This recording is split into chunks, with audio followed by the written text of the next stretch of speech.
Hola, ¿qué tal? ¿Cómo están? Bienvenidos nuevamente a este espacio donde las conversaciones son escuchadas y podemos hablar de muchas experiencias que nos suceden a diario. Creemos que este espacio era necesario tener un micrófono abierto y poder contar un poco. Y pues hoy tengo conmigo a una de las mentes, voy a decir, más fuertes en el deporte de alto rendimiento. Creo que con esta persona he compartido muchas experiencias. Creo que no nos va a ajustar este tiempo para hablar de todas. Hemos compartido maratones, viajes, y pues lo admiro bastante y es un honor tenerlo con nosotros acá en este espacio.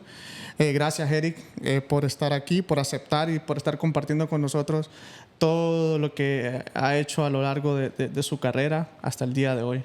Muchas gracias, gracias por este espacio, gracias por la invitación. Realmente que para mí es un honor el poder estar acá y contar un poco algo pues de lo que, cómo hemos llevado en el deporte y qué es lo que hemos hecho y gracias nuevamente por este espacio.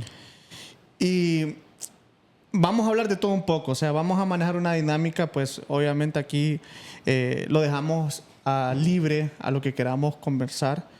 Pero siempre tenemos esos temas, ¿verdad?, sensibles. ¿Por qué hicimos este espacio? Para que la gente pueda entender que las cosas que probablemente me estén pasando a mí o que le hayan pasado a usted, pues a todos nos pueden pasar, pues. Y aquí es donde uno encuentra y se confronta, ¿verdad?, con la verdad o tal vez el detrás de escena que mucha gente no ve después de una persona. Es interesante saber esas historias, experiencias. Y pues, sí, primero que nada, queremos preguntarle que nos cuente un breve resumen. ¿Quién es Eric Márquez y cómo entró al deporte y cómo está compitiendo ahora y qué deportes realiza? Un breve resumen de lo que usted hace. Bueno, lo vamos a hacer lo más breve posible. Justamente empecé por ahí en el 2012, realmente empecé con el running. En realidad yo empecé con temas de pesas, después empecé con el running por una invitación de un amigo, que siempre lo cuento, Jordan Brandel. Él fue el que me invitó a participar la primera vez, a correr. Y luego por temas de cosas del azar, yo llego al triatlón por una lesión, yo me lesiono corriendo. Llego a hacer, me invitan nuevamente otro grupo, que estaba Mario Marcos en ese grupo, me invita y que iban a una competencia de triatlón en Nueva Orleans. Y a raíz de eso empiezo a entrenar para el triatlón. Y ya a partir de ese momento, pues hago mi primer 73. Después en el 2016 con ese grupo hacemos nuestro primer Ironman. Y ahí arranca todo. Pues me doy cuenta cuando hago mi primer Ironman que me gusta más la larga distancia, que me gusta más el tema de poder sufrir. Sí, siento que me empiezo... Ese fue como el despertar de la parte de endurance. Fue justamente cuando hago mi primer Ironman, entonces ya buscaba como hacer otro tipo de competencias. Cabe mencionar que un Ironman son 3.8 kilómetros nadando, 180 kilómetros de bici y 42 kilómetros corriendo. Sí. Entonces ahí me doy cuenta como que me gusta más y empiezo a disfrutar más los entrenos. Yo me iba, entrenaba 5 horas de bici, entonces empiezo a sentir eso. Y luego empiezo a investigar qué sigue, ¿no? ¿Qué sigue después? Entonces encuentro por ahí el Ultraman y me enrolo en ese curiosidad, mundo. como que me imagino que cuando ya hizo un Ironman completo, full, el que nos contó ahorita, después dijo, ¿qué sigue después de esto? ¿O cómo? Sí, era como, al final, es como, ¿qué sigue después? Ya hice un Ironman, sé que lo puedo hacer y ¿qué voy a hacer después? Ya no quiero hacer otro Ironman. Hice otro, pero ya era como, entré al mundo de la ultradistancia, que ya es otro mundo totalmente diferente a lo que estamos acostumbrados.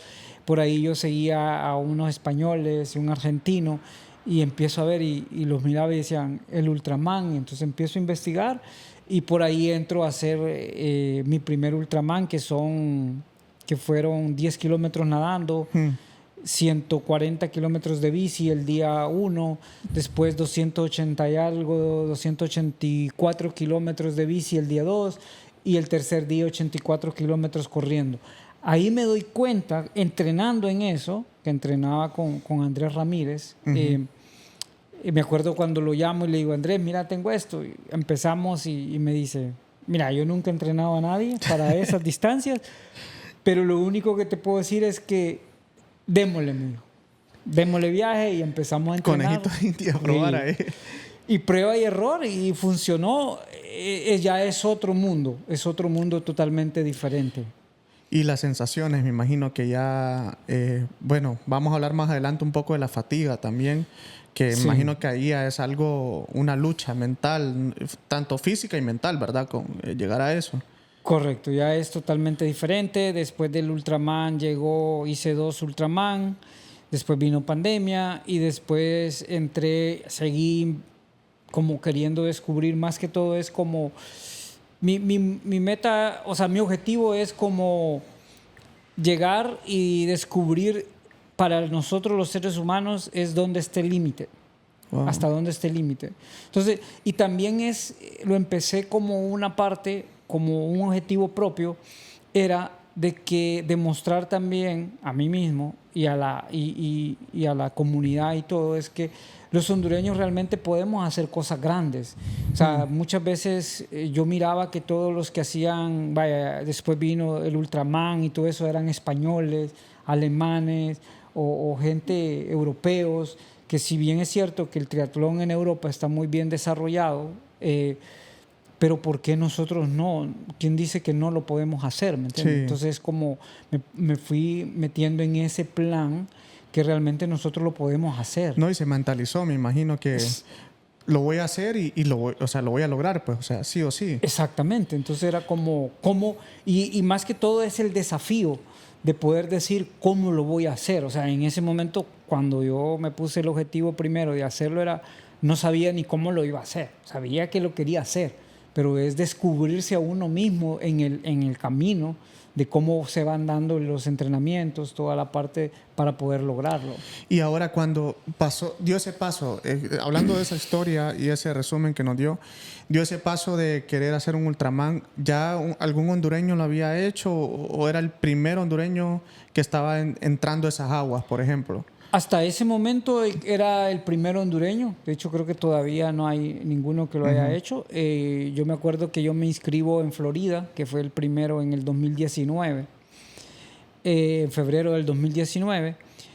Vamos a Florida y la gente de Florida, la gente del Ultraman de Florida me escribe, me manda un correo y me dice que ellos han buscado en sus registros y que sería el primer hondureño que se ha registrado para esa distancia en toda la historia del Ultraman. Era la primera vez que alguien hondureño se registraba para eso. Para mí realmente fue cuando... Y que lo terminó también. Sí, porque... era como un honor realmente el poder ser el primer hondureño. Eso era un gran honor y era una gran carga también el poder terminarlo, una gran responsabilidad de poder terminarlo también. Entonces ahí fue cuando ya me propuse, creo que ahí fue como que empecé a ver todo el panorama y también, aparte de entrenar, era ya el tema de alimentación, de hidratación, de todo lo que conlleva el poder ir y hacer un buen papel en un evento como ese. Sí, y terminarlo, ¿verdad? Y terminarlo. Aparte de eso, terminarlo. Sí, terminarlo. No, y más vamos a tocar unos temas también de tanto de preparación y todo eso, porque me imagino que todo esa, aparte de hacer el deporte, de entrenar, Eric también tiene su vida aparte, pues tiene su trabajo, tiene familia y llevar las dos cosas a la vez requiere sacrificio, el poder cumplir con entrenos y todo. Pero de Ultraman luego hay otra cosa más después de los Ultraman o... Sí, ya después viene pandemia, nos entrenamos, pasó de todo un poco, luego dentro de ese mundo de la ultradistancia y del triatlón, me encuentro con un evento que se llama el Epic Five, que son 5 Ironman en 5 días, en 5 islas diferentes en Hawái, que es en un formato competencia realmente. pero realmente el nombre es Epic Fight Challenge. Supervivencia. Exactamente, es un reto que vamos a ver, hasta que estamos ahí, hasta que hacemos el día 1, yo no entendía bien nunca entendí bien el concepto del challenge. O sea, aparte, es un formato competencia, son 5 Ironman, pero creo que uno no logra digerir todo antes hasta que pasa el día 1. Y a medida va pasando, van sucediendo varias situaciones, varias cosas como que eso va viendo como un día a día, ¿no? Que son totalmente diferentes, por muy planificadas que nosotros tengamos todo, hay un montón de cosas que no están ahí en ningún libreto y que nunca va a pasar. Y que las va a experimentar ahí. Correcto. No, y recuerdo cuando me comentó el Epic Fight, bueno, para los que nos escuchan, con Eric hemos trabajado proyectos y escuchar las historias me hace revivir algunas también. Bueno, lastimosamente para el Epic Fight yo estaba en el plan, pero al final no estuve, no me retiré, no estuve por un motivo. Pero sí escuché las historias. Creo que de aquí vamos a hablar un poquito también más, porque hay bastante que contar del Epic Fight. Es más, no hemos terminado de el documental, de todas las historias que pasaron, de todo lo que nos contó Eric al regreso. Pero se ve muy interesante y creo que al final el propósito de hablar esto y de contarlo es que a alguien le pudo haber pasado o le va a llegar a pasar, o tal vez tiene miedo a hacerlo. Exacto. O tal vez todavía no toma esa decisión. Ok, voy a hacer una maratón, voy a hacer un ultraman, voy a hacer esto. Porque dice, por miedos que tiene o un pánico que le entra, pues, y tal vez sí tienen la capacidad, pues, para hacerlo. Sí, todos tenemos la capacidad. Lo que pasa es que muchas veces son ciertos prejuicios Bien. que nosotros nos ponemos desde pequeños o desde niños o que van desde muy pequeños, nos va pasando y ya en edad adulta lo seguimos manteniendo, creo yo. ¿Barreras? Barreras también, barreras mentales, obstáculos que nosotros mismos nos ponemos. Yo siempre digo que el límite del ser humano es la mente. Nosotros mismos nos ponemos nuestros propios límites, creo yo. Y al final, en este camino que todavía seguimos recorriendo, mi propósito es llegar y demostrar, y mi pregunta es, ¿dónde está el límite? O sea, ¿dónde está el límite de nosotros, de los seres humanos? ¿Hasta dónde podemos llegar? ¿De qué somos capaces? ¿De qué podemos lograr? Y creo que tomando todas estas partes y volviéndome a recordar de todo lo del Epic Fight, creo que siempre va a haber un antes y un después. Sí.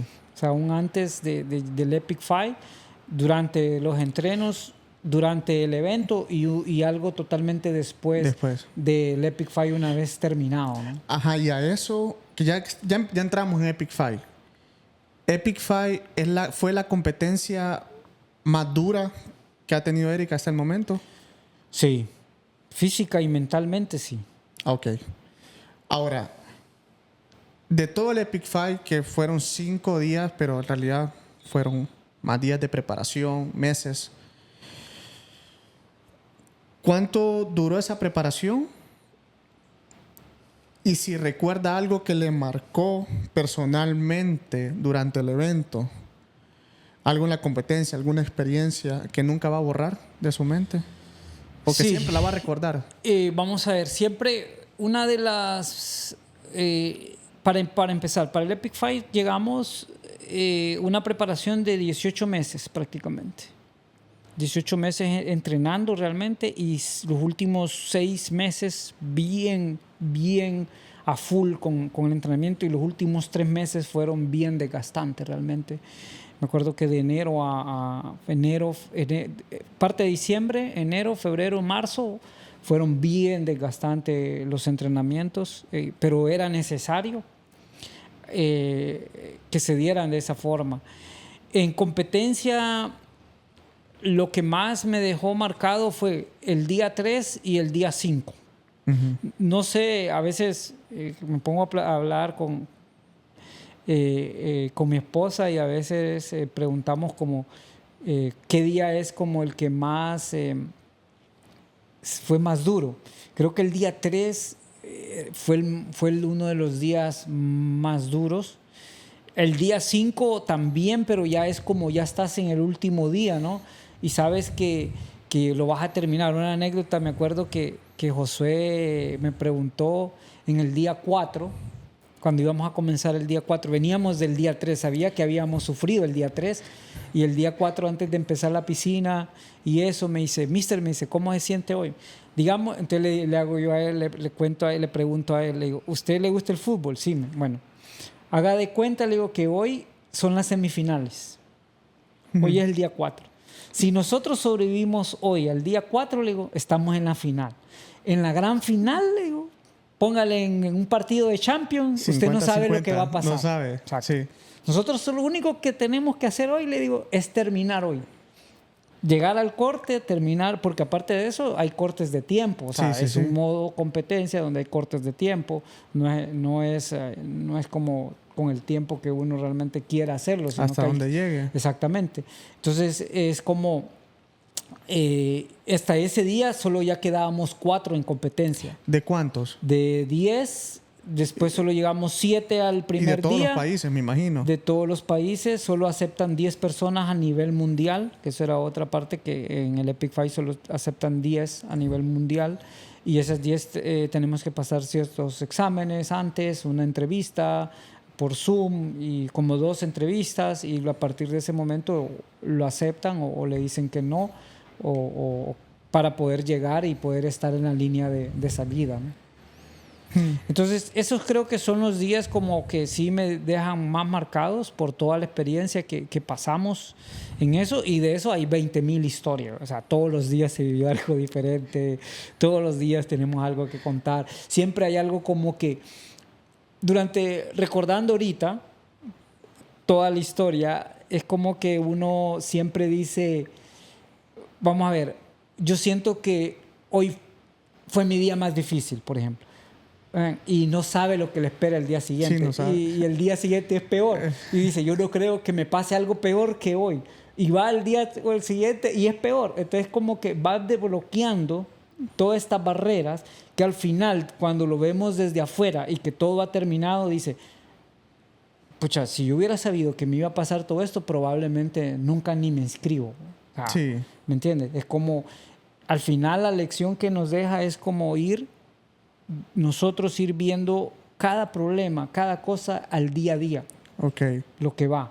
Ir solucionando cada cosa según se va dando. No estar ansioso por mañana. No estar ansioso por mañana porque ni siquiera sabemos si vamos a llegar mañana. O sea, por ejemplo, en el día 2, el crew se me perdió. O sea, yo no me preocupé. Yo lo único que me preocupaba era poder terminar la corrida de ese día. Pero los 42 kilómetros. 42 kilómetros de ese día. Y que mi crew llegara y poder hidratarme y cosas así, pero son cosas que se van dando. Si yo me preocupo porque no está mi crew ahorita, no lo encuentro, no llega, no me estoy hidratando ahorita, y preocuparme por la carrera del día siguiente, cuando ni siquiera he terminado esta, creo que no hubiera llegado nunca. Llega. No, ahí hay historias. Y Josué me escribía, me acuerdo, y me decía, ando cansado, me decía. Y yo le decía, pero si vos andas cansado, no me imagino cómo anda Eric. Sí, me imagino que hay historias confrontadoras fuertes, ¿verdad? Sí, de que donde tocó el suelo y tal misma vez tocó el cielo. Exactamente. Y qué bueno hablar de eso, de que si yo me pongo a pensar porque mañana, ¿qué va a pasar mañana? No llego, no termino hoy. No termino hoy por preocupación o estrés o ansiedad, como le quieran poner a eso. Pero dentro de esos 5 días hay algo que usted, una experiencia que jamás se le va a borrar y que lo va a llevar con usted, que tal vez no ha conversado. Sí, el día 5. El día 5, aparte el día 5, para tener una idea más o menos, el día 5 que traemos todo un acumulado ya de fatiga y todo esto. Para empezar, nos deja el avión, perdemos el vuelo, nos logran reacomodar, no sé cómo, la muchacha nos explicó cómo, nos logran reacomodar en el siguiente vuelo más cercano, era un viernes, era un fin de semana ya, para acomodarnos en el siguiente vuelo directo de Maui a Kona, y nos logramos ir. Pero desde ese día, mira cómo cambian las cosas mentalmente, porque desde ese día, normalmente, cuando la muchacha me dice, no, mire que su vuelo, ustedes ya deberían de estar, ya están abordando más bien, su vuelo ya está abordando. Fue un momento como bien tranquilo, fue como, mire, y le explicamos a la muchacha que íbamos a que estábamos en este evento y todo, y te vino ella, y al final nos logró reacomodar. Entonces aprendí algo, una lección fue como de gratitud. Fue una lección que a mí me dejó también marcada, porque en ningún momento, normalmente con todas las aerolíneas uno llega a discutir. Sí. Que te dejó el vuelo, que no puede llevar la maleta, que la maleta hay que pagar extra. Y ahí era viajar con bici, con todo el equipo. Con todo el equipo. Y fue bien así porque fue bien un momento bien que me dejó así. Yo le salí tranquilo a ella, que no es común, pero pasó. Y entonces le salí bien tranquilo, que a todo el mundo se sorprendió. Y ella nos solucionó. Al final ni nos cobró por la maleta. Me dijo, no se preocupe, va a ir la maleta, no va a pagar extra, y no nos cobró nada extra, y nos fuimos todos al final en el vuelo. Fue una parte, creo que desde ahí comenzaba esta parte de que ya estábamos en el día 5, ya estábamos en la gran final, y era como no estresarse por eso, era solo lograr comenzar y lograr terminar. Sí. En el segmento de bici fue algo bien mágico, realmente, que nos sucedió, que eso siempre no lo voy a poder olvidar. Era como en la noche, nos tocó pedalear de noche, hacer la bici prácticamente toda la noche. Yo terminé a las 5 de la mañana, 5:30 de la mañana la bici, o sea que estuvimos toda la noche, nos cayó una tormenta y todo eso. En toda esa parte, debido a la fatiga y a todo eso, uno pues en algún momento empieza a ver alucinaciones, ¿no? Uh-huh. Pueden ser alucinaciones. Algunos he hablado con gente que ha hecho ultradistancias y he visto algunos podcasts de gente también que ha hecho y habla sobre ciertos tipos de alucinaciones que uno puede lograr ver. A medianoche es bien complicado. Pero eso fue provocado a la carga y fatiga. Podría ser. Podría ser una parte. Y lo otro podría ser es eso, la parte de la fatiga, el cansancio físico, mental que uno tiene ya durante... Y aparte estamos toda la noche sin poder dormir. También eso pasa un poco de factura. Mira ciertas situaciones. Ahora, lo que sí me recuerdo muy bien, porque toda la parte de la bici se hace paralelo al mar. Está todo el mar acá, en este lado. Nosotros íbamos. Cuando nosotros, esa noche, cuando veníamos de regreso, todo eso estaba iluminado. El cielo estaba iluminado, pero estaba sorprendentemente iluminado. Auroras o como algo así. Una aurora boreal. Me acuerdo de haber visto en algún momento las auroras y todo eso. Yo le dije al crew, miren, no pueden. Entonces se miraba todo el cielo. Es algo que todavía lo recuerdo bien, puedo describir, tengo los recuerdos de toda la parte de colores, unos colores impresionantes de esa noche. Al final nos dimos cuenta que ese día había habido un evento, había algo que se vio en algunas partes del mundo de una aurora y eso. Y nosotros lo estábamos ahí, lo pudimos ver. Lo estaban viendo en vivo. Lo estábamos viendo en vivo, exactamente. Y al final es como esa parte de estar presente en ese momento, en algo, de que está viendo algo que realmente es impresionante. O sea, no lo podría Sí, esa experiencia no. Sí, es que es indescriptible y aparte de eso no es como buscada, no es como que uno la buscó, simplemente Pasó. ahí. Estás ahí y la puede ver uno en ese momento, ¿no? Es algo que realmente lo deja marcado también, esa parte. Y ese era el último día, o sea, ya estaba Ya era el último día. Y había bastante tensión hablando un poco de la fatiga y todo eso también del Epic Five. sentía que terminaba el día más cansado, pero la fatiga era física o más mental. ¿Cómo sentía eso? Vamos a ver, en el Epic Fight, cada día era más, hubo 50 y 50. Le voy a explicar. En mi caso, para la parte, yo siempre he puesto que en el endurance y en un evento de endurance como un Ironman y eso, el 90% es mental.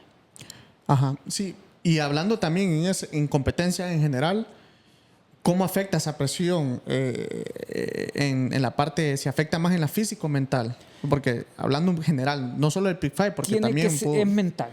Ajá. El otro 10% es lo físico, que ojo, no me vayan a malinterpretar. Cuando digo 90% mental, no quiere decir que es que no vamos a entrenar.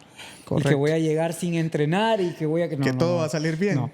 Ese 10%, para que tenga una idea, yo entreno un año para hacer un Ironman o cualquier competencia, un año.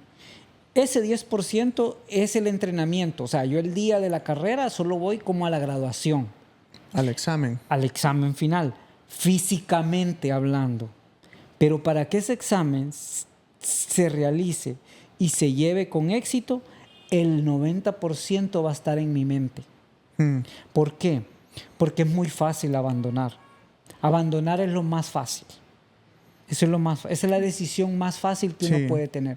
Pero ojo, es lo más duro que uno va a poder experimentar después.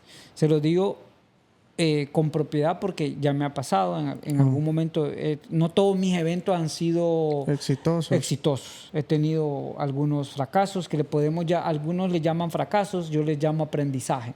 Bien. Entonces, en vez de decir fracasé, no, aprendí. ¿Qué es lo que debo y no debo de hacer? ¿Qué debo de llevar extra? ¿Qué hice mal hoy para poder hacerlo? Y creo que si esos tropiezos no me hubieran pasado antes de llegar al Epic Fight, estoy casi seguro, Carlos, que yo no termino el Epic Fight. O sea, después, cuando yo lo miro desde atrás, viendo desde puesto, parado, fuera ya del Epic Fight hoy, que lo hemos terminado, doy gracias a Dios por haber cometido esos errores antes en otras competencias de Ironman. Por ejemplo, en Patagonia no me fue bien, en Barcelona no fue el tiempo que yo quería, pero aprendí. Ajá. Aprendí de esos errores, ¿me entiendes? Entonces, saber cómo aprender de eso. ¿Y detrás de esos aprendizajes hay culpa o hay un sentimiento que usted haya tenido? He aprendido, antes sí me castigaba. O tristeza, puede ser. Antes sí me castigaba mucho era muy cruel con la parte de esos aprendizajes cuando fallaba, ¿no? Okay. Era como mucho. Luego he ido aprendiendo, poco a poco he ido manejando la parte mental y de automotivación también, y es de poder llevar más que criticarme fuertemente por el error que haya cometido en este tipo de competencias, es de poder sentarme y escribir o redactar algo y decir, ok, ¿qué fue lo que hice mal? ¿Dónde estuvo el error? Documentarlo. ¿Y ha encontrado paz en eso? Como una retroalimentación propia. Es correcto. Una retroalimentación propia y 2, ser sincero con uno mismo. ¿Aceptación podría ser? Una aceptación propia de uno, de decir dónde usted cometió el error, cuáles fueron mis errores y de qué soy capaz de hacer y de qué no soy capaz de hacer o qué dejé de hacer. ¿Me entiendes?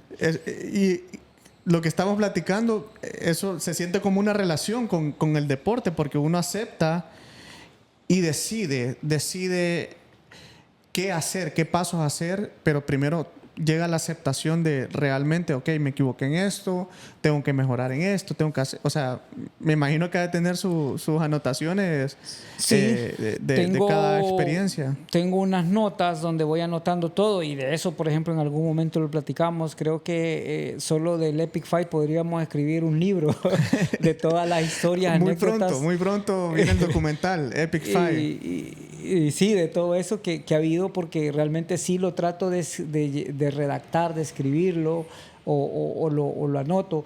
Luego no lo miro tan seguido, pero a veces cuando voy a alguna competencia o algo, voy y lo repaso Lo y digo, recuerda. hey, aquí me faltó esto, me acuerdo para el Epic Fight yo llevé varios pares de zapatos. Y irónicamente, mira Gómez, ahorita que dice que también lo marca uno. En los zapatos de ciclismo, yo llevaba los zapatos, ¿no? Pero había un par de zapatos que son los zapatos más viejos que yo tengo de bici. Creo que tenía, no sé, 5 años de tenerlo o más, ¿no? Y yo me dice mi esposa, ¿para qué los vas a llevar? No, los voy a llevar. Mire cómo es.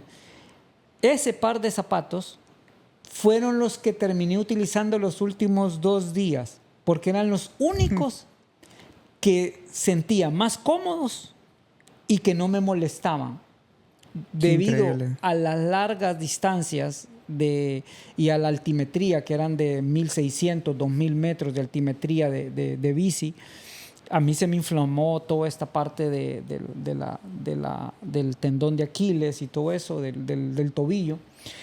Y esos zapatos eran los únicos que yo terminé utilizando, ¿no? Entonces, imagínense, no los hubiera llevado, probablemente ni hubiera terminado, no sé. Sí, Con los otros zapatos tal vez no hubiera terminado, ¿no? Ahí es donde uno piensa, ¿verdad? Esos detalles de que no se deben de escapar y que uno se recuerda, ¿verdad?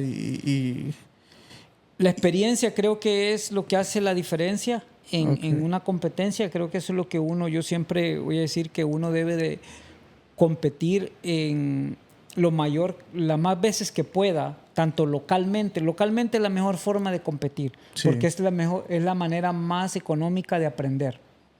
Solo en competencia uno puede aprender. Un gel le cayó mal, la comida no pudo dormir bien, el agua o cualquier cosa, pero es la única forma de aprender y de que uno puede ir y todo otro llevar una bitácora de anotaciones de todas las cosas que sí le funcionan y que no le funcionan. Que no funcionaron. Porque al final esos pequeños detalles son los que nos hacen poder terminar una competencia. Aquí eso es fundamental. Y esos datos son valiosos porque yo puedo contar 1000 historias, puedo contar todas las cosas que me han hecho bien, las cosas que me salen mal, las cosas que me gustan, que no me gustan, la comida, todo.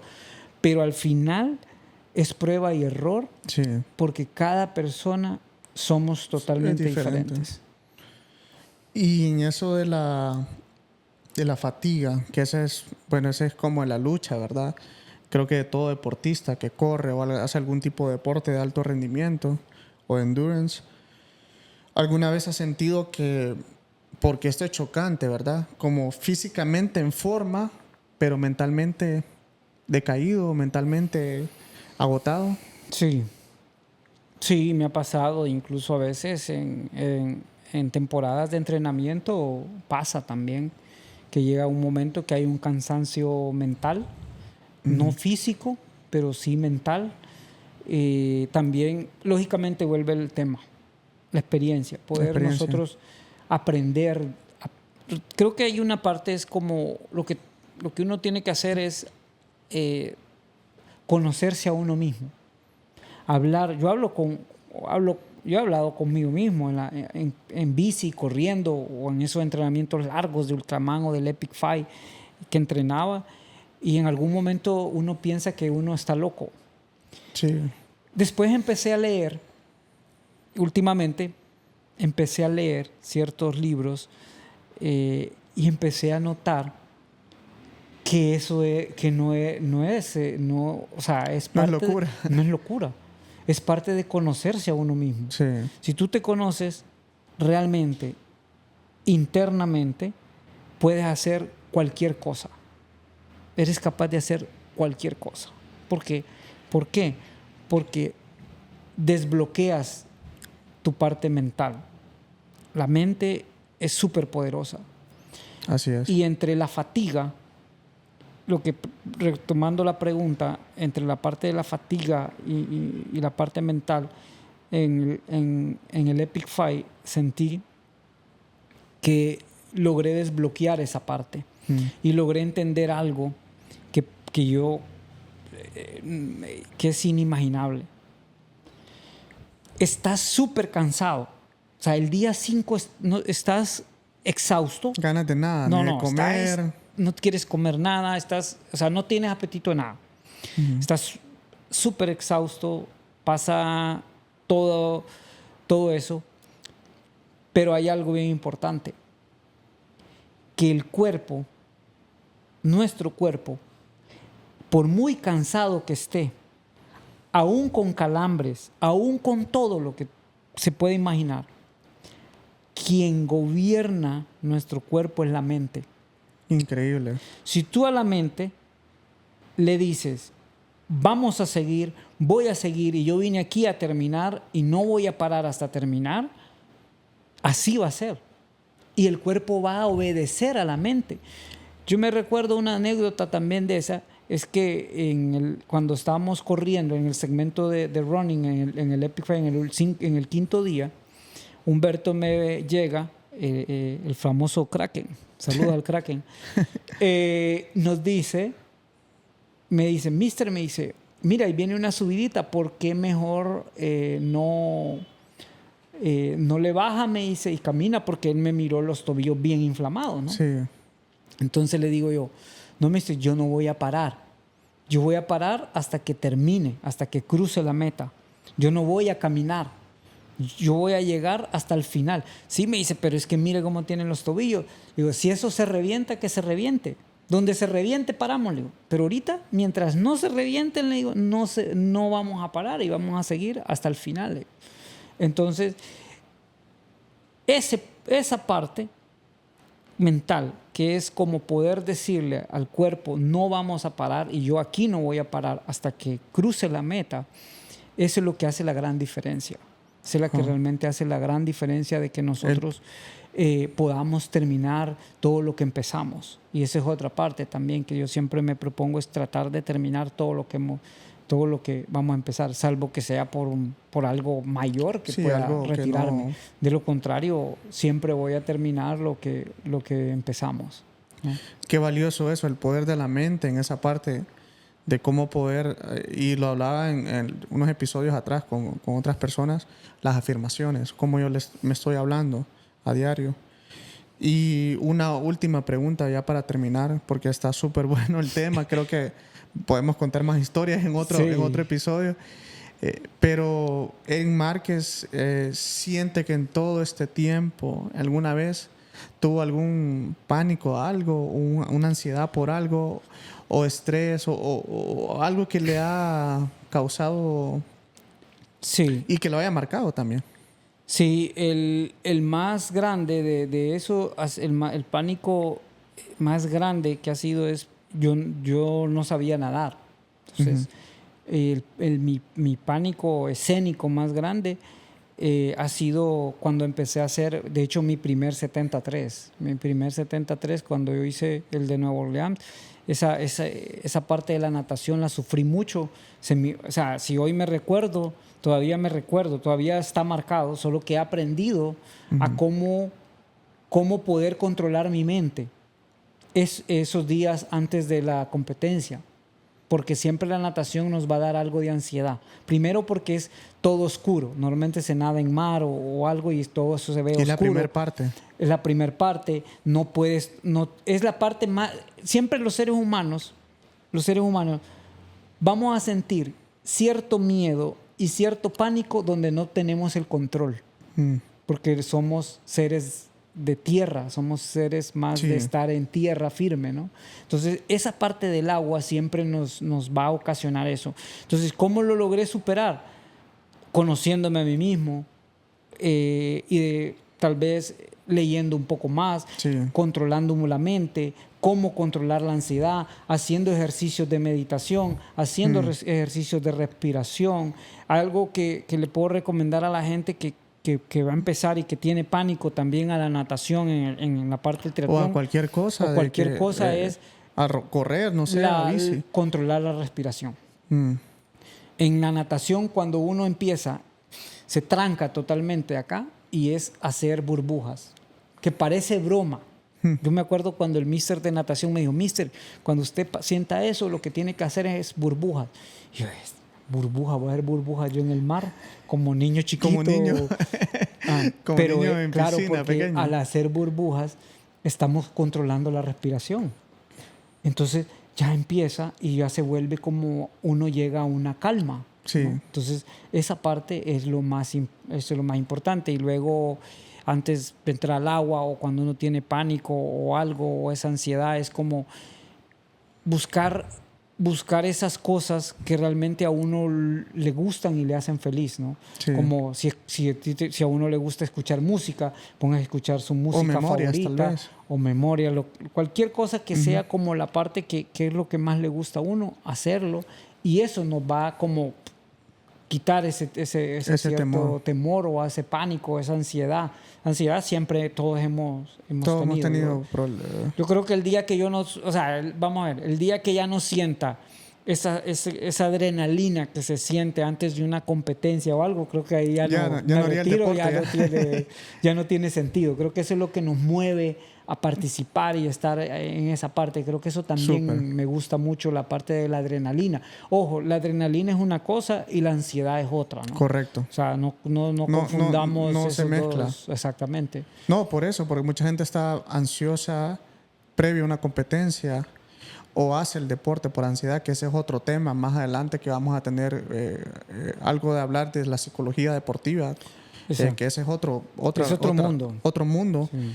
Pero qué bueno, o sea, creo que esta ha sido una plática muy buena para tal vez personas que vienen iniciando en el deporte o que ya están en el deporte y están confrontados tal vez con algún miedo, algún pánico. Y nuevamente repito, este es un espacio abierto, o sea, para eso lo creamos, como para hablar estos temas. Creo que no va a ser ni la primera ni la última vez que lo vamos a tener, Eric, porque hay bastantes experiencias y agradecemos mucho sus aportes. Para nosotros realmente hablar de esto es importante porque este tema se mueve en la comunidad, lo que pasa es que ha estado debajo de la mesa. Entonces muchas personas tienen miedo a hablarlo. Entonces por eso estamos haciendo este espacio abierto. Queremos que lo compartan, que lo vean, que se lo envíen a alguien que tal vez lo necesita. Y nuevamente, gracias Eric por estar. Gracias. Creo que ha sido una plática muy buena y muy provechosa para nosotros. Muchas gracias. Gracias por la invitación y muchas gracias. Y claro que sí, estamos a sus órdenes. Podemos seguir abordando y ahí podemos hablar horas sobre esa parte. Súper. Muchas gracias. Gracias a todos y pues nos vemos en el siguiente episodio. Gracias.